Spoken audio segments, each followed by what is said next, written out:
Hello, everyone. Dr. Victoria Skirbo here, speaking to you from the Seeds of Transformation Healing Center in Wareham, Massachusetts. It's time for Taroscopes. We're going to be doing the Taroscopes to the sign of Virgo.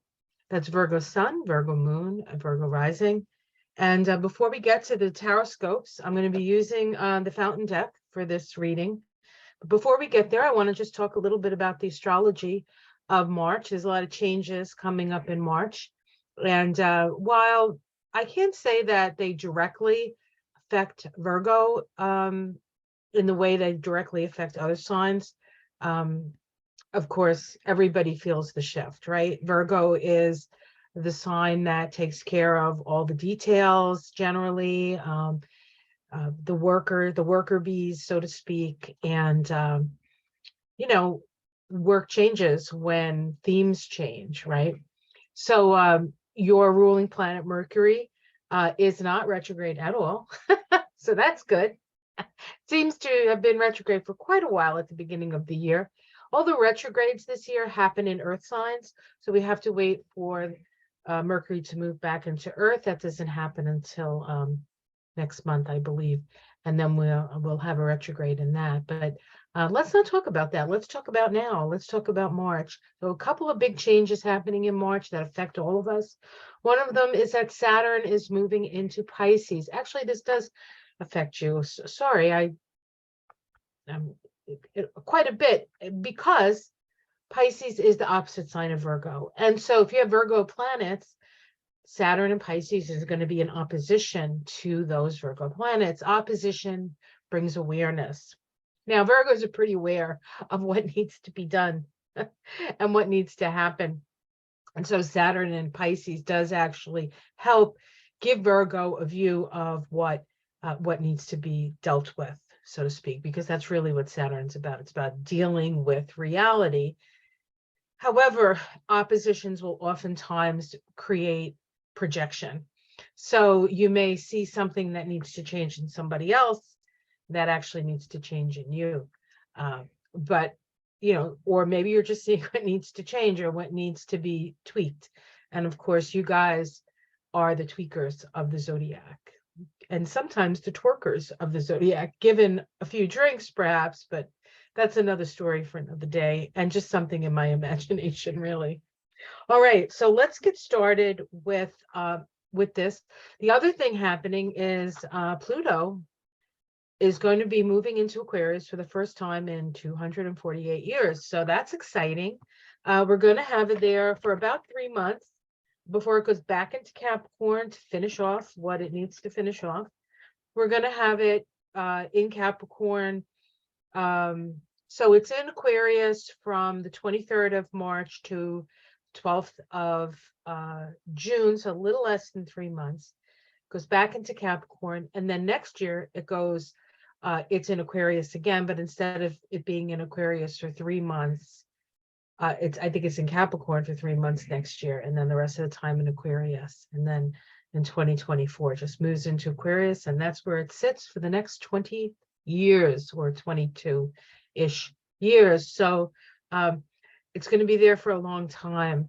Now, for you, actually, Virgo, where is that in your chart? Pluto would be moving now in Aquarius.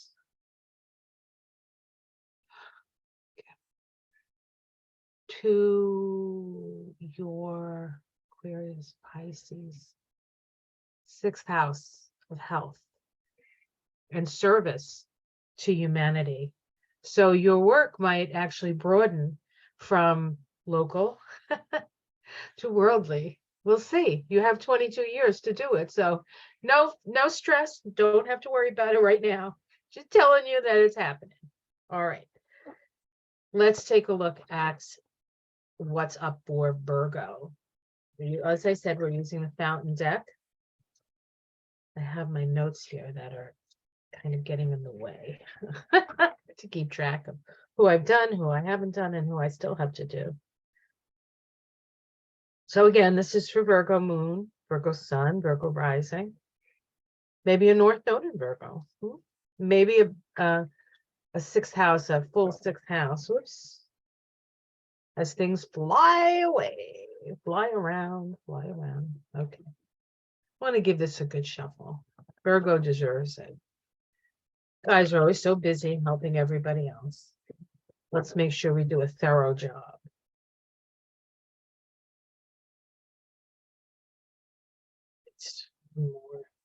And then I'll pull a oracle card at the end. Spirit of the wheel.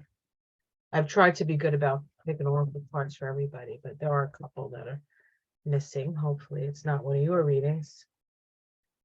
All right, let's see what's up. What's up? Oh, the devil. Devil's in the details. Isn't that true? Wow, the devil. Wow. Right up front, the devil. Let's see what's challenging it before I go on my diatribe about the devil. Okay. We have the 10 of Cups. Sorry about that. That is my internet service pissing me off. I spend a lot of money on it. I don't know why it does this to me, but it does. The crossing card is the 10 of Cups, but is upside down. And so this, with the devil as the first card and then the ill-disposed 10 of Cups, says to me that you're struggling with, like, even the idea of happiness. All right, let's see what this means. Let's see what's underneath it. Okay, underneath it, we have the 7 of Coins. The 7 of Coins is a card about working with what you have, working the garden, so to speak, checking out the harvest, but things aren't quite ready. Things are not quite up to the point where it needs to be. This could be money. This could be money. Okay, so there's an issue here with maybe working for the man. We'll call the man the devil. Why not, right? Working for the man. It's like a trade-off. It's like, in order to work for the man, you can't be happy, which, you know, which may be your situation. You may be in a situation where you're unhappy, but you feel chained to a job that is unhappy, that you're unhappy in, but you're doing it because you don't feel like you have enough resources not to. So that's at the root of it. You feel like while you'd love to leave, you don't think that you can financially afford to leave right now. Let's see what's in the past. Yeah, we have the 5 of Coins. You have had some experience with destitution. And so it's a fear that comes from a place of knowing what it feels like to not have enough. And yet this card actually, according to my Kabbalah teacher, is the card of miracles. Miracles. People who have this vibration, which is actually a 73-1 vibration, if you're looking at the numerology that I use, are able to manifest things out of thin air. So, the other thing I think is that your sign, Virgo, is pretty pragmatic, and you care about facts, and you care about what the experts are saying about financial things and this, that, and the other thing. So you take a lot, you put a lot of importance on what these experts say. Let's see what's in the sky. What is Spirit offering? Spirit says it understands that you've lost, but what Spirit wants you to do is not concentrate on the loss. I mean, deal with it as it is, but then look around and see what is still available. This also indicates to me, just in general, that there may be quite a bit of loss in the collective in this month of March. You know, we're all here for some reason at this time to experience what we're experiencing, to bear witness to the transformation that humanity is going through. And sometimes it's hard to just sit and watch it happen and you can't do anything about it. Really, the only power we have is what we do with ourselves, how we react and respond to life, how we choose to utilize our energy. Sitting around and worrying about stuff doesn't make it go away. It usually attracts it to you. So there has to be a pragmatic look at what's really happening. At the same time, you can't let that be the only possible outcome, right? You have to be able to reestablish a new set of what's important or what's valuable to you. Or in some cases, just what's left for you, and work from that point. Let's see what's in the immediate future. We have the High Priestess. Something is going to be revealed to you. You're going to find out something that you didn't know before, and that's going to really shift things. That's going to really shift things. The High Priestess is often knowing without saying. So while you'll find out, you may not share it with others. And if you don't want to share it with others, it's fine. You don't have to. But something is going to be revealed to you. The High Priestess also indicates to use your intuitive facility. This is the path on the tree of life that connects Kether, the crown, with Tiphereth, the heart. It is a direct line to spirit. It sits right here on this path, right here. It's where the High Priestess sits. And so crown to heart, direct connection, direct information coming from spirit to your heart. That's where you have to look. You have to examine your heart, because spirit is giving you messages. Let's continue. How it's seen from the outside.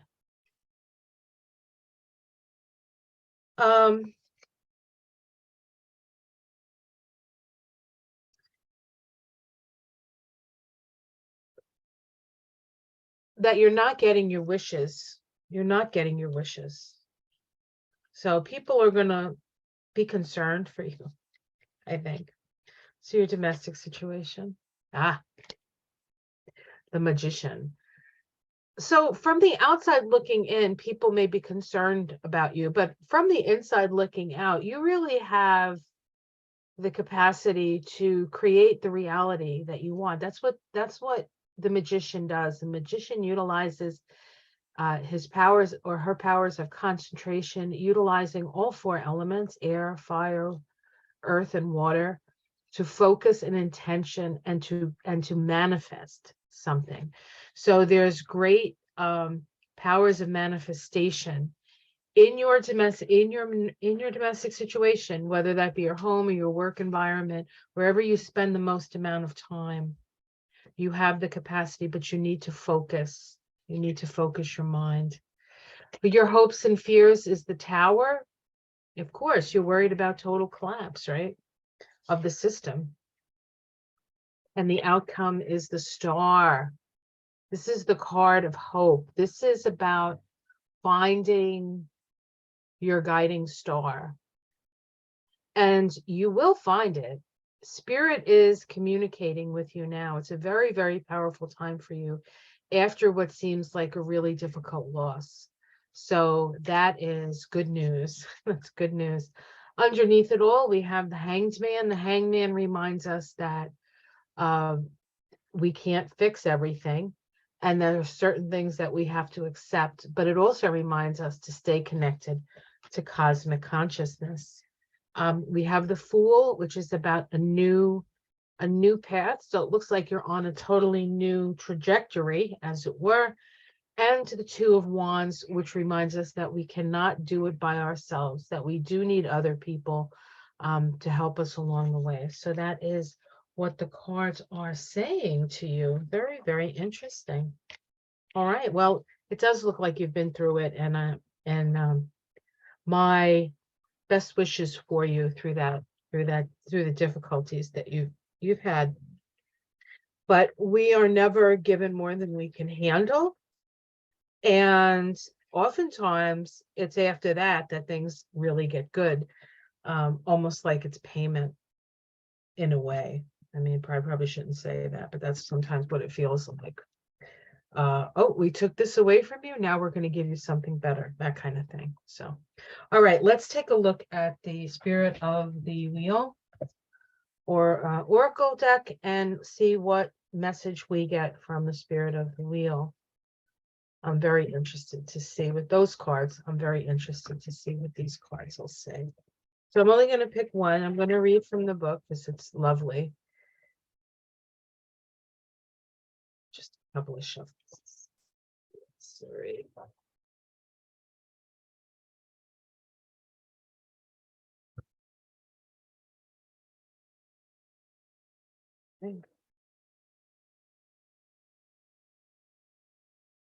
We have letting go, moving forward, and reflection. Wow, if that doesn't go with that reading, huh?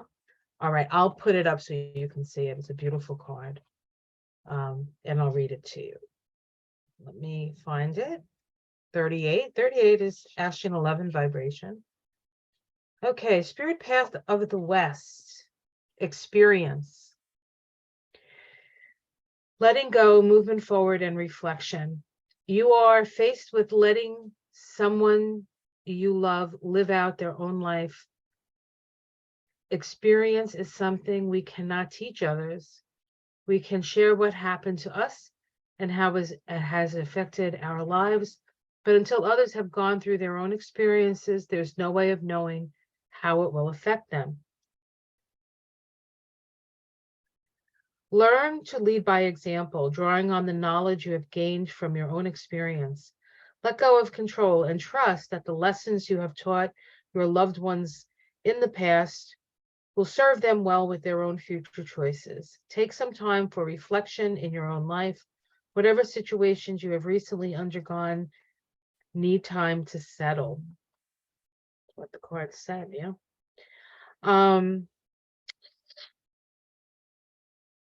For it is only after reflection that we can truly draw upon the knowledge gained and then move forward. Honor this knowledge you have gained and use it to wisely co-create a future that it is aligned with your higher purpose. How exciting.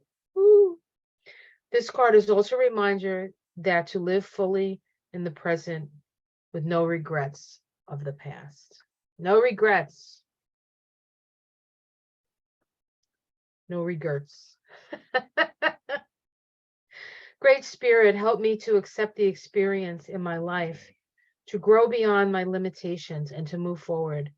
Help me to allow others to live on their own, live out their own life experiences by just offering my love and support along the way. People have to make their own choices. You've had to make your own choices. So we need to be able to give people that option, even though we know it might hurt them. So that's free will. The bugger about free will. You're always responsible for your choices. All right, guys. Well, that was fun, I think.